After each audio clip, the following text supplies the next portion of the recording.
Respected friends, we shall be looking at QUOWETRY number 35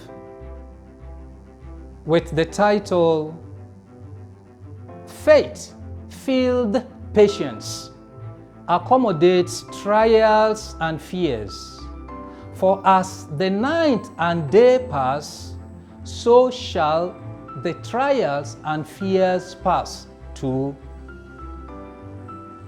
Supported by the story, Job readily comes to mind when one thinks of patience in the midst of horrendous trials.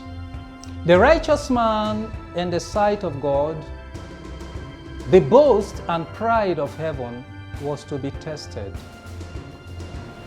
Satan, the old devil, had challenged his integrity before God, labeling him as one who was only an opportunistic servant of God by dint of the fact that he was rich.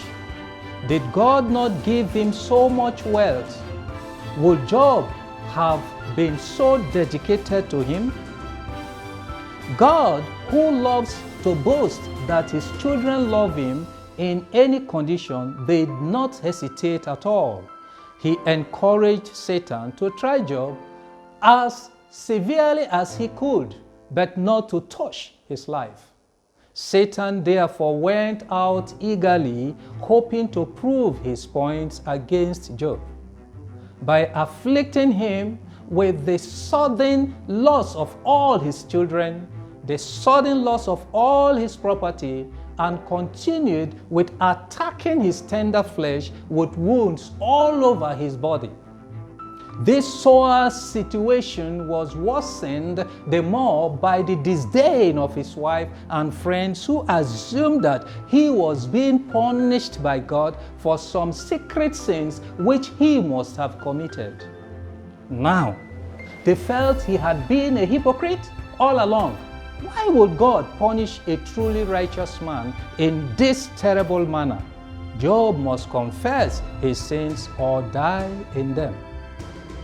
Job was himself bewildered, of course.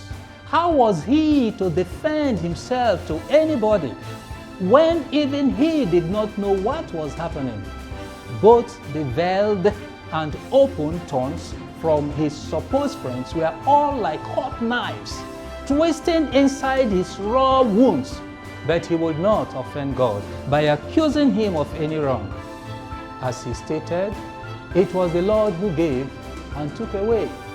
In every situation, one must give glory and thanks to God. While he may not claim perfection before God, he had a clean conscience at least, and believed that all these nights would also pass.